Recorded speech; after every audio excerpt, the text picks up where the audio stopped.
तो चलिए पाठ को अब आगे बढ़ाते हैं। आपको यह हरियाली दिखाई दे रही होगी, यह हमारे लिए एक तरह से जीवनदायिनी है और इसी पर यह कविता आधारित है। ठीक है, तो चलिए कविता को आगे बढ़ाते हैं और समझते हैं। देखिए अगली जो पंक्तियां हैं वो है जैसे अभी आपने पढ़ा है ना, सूरज चांद सितारे है ना इनका। देखिए आगे, गहरी नदियां निर्झर नाले, गहरी नदियां निर्झर नाले। नदियां कितनी गहरी हैं, नाले निर्झर है, लगातार बहते रहते हैं, है ना। निर्मल जल दिन रात बहाते, है ना। हम देखते हैं ये जो जल है वो दिन रात बहता रहता है, इन्हीं के कारण ये संभव हो पाया है। ठीक है, अब ऊंचे नीचे पर्वत ही तो इन स्रोतों के जनक कहाते। ये जो ऊंचे नीचे पर्वत होते हैं, है ना, इन स्रोतों के जनक कहलाते। जनक मतलब जन्मदाता। इन्हीं से इन नदियों का उद्गम हुआ है ना। ऊंचे ऊंचे पहाड़ों से पर्वतों से बहकर आती है। अपना वेग फ्लो जो होता है वो ऊंचे पर्वत से जब निकलती है तो उनका वेग बढ़ जाता है और फिर मैदानी भागों में आकर के अपनी जो फ्लो है उसको शांत हो जाता है, लो हो जाता है।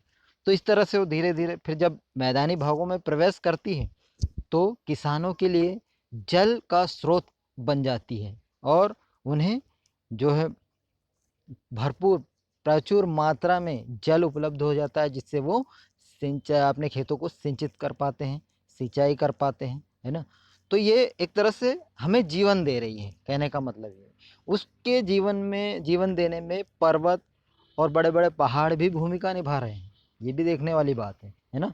तो ये इनके स्रोत कौन बन गए हैं, बड़े बड़े ऊंचे पर्वत पहाड़। ऐसे ही त्यागी, ऐसे ही त्यागी क्या है, त्यागी बनकर हम क्या कर सकते हैं, ऐसे ही त्यागी बनकर हम बूंद बूंद कर झरना सीखे, है ना। ऐसे ही त्यागी बनकर इनके समान पर्वत भी त्याग करते हैं, नदियां भी त्याग करती है, तो इनके समान त्यागी बनकर के हम क्या कर सकते हैं, बूंद बूंद कर झरना सीखे। थोड़ा थोड़ा यदि हम करते जाएं लोगों के हित में, है ना, तो एक बड़ा सागर बन सकता है, बहुत बड़ा। ठीक है, तो ऐसा थोड़ा थोड़ा कुछ भी हम हेल्प किसी की भी कर सकते हैं। ठीक है, सबका पालन करने वाली अन्न उगाती धरती प्यारी। अब देखिए धरती माँ, है ना, धरती को हम माँ ही कहेंगे क्योंकि माँ की तरह हमारा पालन पोषण करती है ये। तो सबका पालन करने वाली अन्न उगाती धरती प्यारी, उथल पूथल खुद ही सह लेती और महकाती जीवन फुलवारी। तो हम कह सकते हैं यहाँ पर, क्या कह सकते हैं आप, कि सबका पालन करने वाली अन्न उगाती धरती प्यारी। अब धरती जो है, धरती माँ क्या है, हमारे लिए अन्न उगाती है। आप लोग क्या करते हैं, उसको सिंचित करते हो, है ना, पृथ्वी को, और पेड़ पौधे उसमें लगते हैं और आपको अन्न उपलब्ध होता है, तो सबका पालन होता है, सबका भरण पोषण होता है। यदि धरती नहीं होगी, है ना, तो क्या आप कर पाओगे, ये सब संभव हो पाएगा, नहीं हो पाएगा। अन्न हमें कहाँ से मिलेगा, धरती नहीं होगी तो, है ना।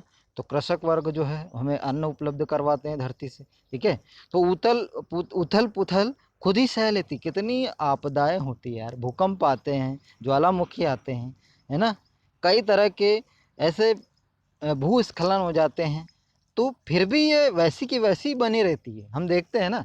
और महकाती जीवन फुलवारी, और हमारे जीवन को फिर भी फुलवारी की तरह महकाती रहती है। कितना बड़ा त्याग है इनका, तो कितना बड़ा एक तरह से बलिदान करती है, अपना अपने आप को न्यौछावर करके हमारे लिए जीवन देती है। ठीक है, तो इस तरह से पृथ्वी भी, धरती माँ भी हमारे लिए जीवनदायिनी है ना। कहने का मतलब ये है, जीवन देती प्राणवायु बन, जीवन देती प्राणवायु बन चारों ओर विचरना सीखे। अब वायु, वायु के बिना जीवन संभव नहीं है, आप सभी जानते हैं। ऑक्सीजन नहीं होगी तो आप लोग जीवन आपका चल पाएगा क्या, संभव ही नहीं है, कदापि नहीं। तो वायु जो है हमारे लिए एक तरह से प्राण स्रोत है ना।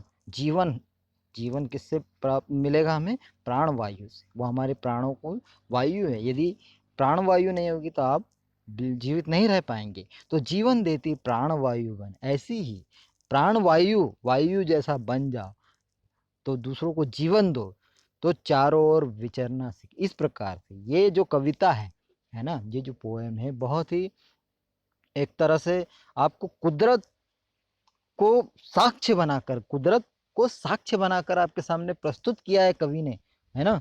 और आपको कह रहा है कि देखिए ये सब जब जीवन दे सकते हैं आपको, तो आप भी तो किसी प्राणी को जीवन दे सकते हैं। ऐसा संभव है और कर सकते हो आप, है ना। ऐसा असंभव नहीं है ये कार्य। जब कुदरत आपको सिखा रही तो आपको कुछ न कुछ करना होगा, ठीक है। तो ये पोएम आपको समझ में आई होगी, कविता, ठीक है। यहाँ पर हमारी कविता यहाँ पर समाप्त होती है, और आशा करता हूँ आपको कविता अच्छी लगी होगी, है ना। तो इस तरह से ये सब कुछ हमें हमारे जीवन को सिखाने का कार्य कर रही है कुदरत। तो उससे हमें प्रेरणा लेनी चाहिए, कहने का मतलब ये है। तो चलिए नेक्स्ट वीडियो में हम अगली बार मिलते हैं। यहाँ पर हमारा लेसन समाप्त होता है, ठीक है। तो आशा है आप लोगों को समझ में आई होगी। तो बिल्कुल आप उसे रीड करें और बार बार सुने, ठीक है। आप क्वेश्चन आंसर का मैं पिक डाल दूंगा, तो आप कंप्लीट कर लें, ठीक है। चलिए मिलते हैं नेक्स्ट वीडियो में। जब तक सतर्क रहे, सावधान रहें, है ना। चलिए मिलते हैं, बाय।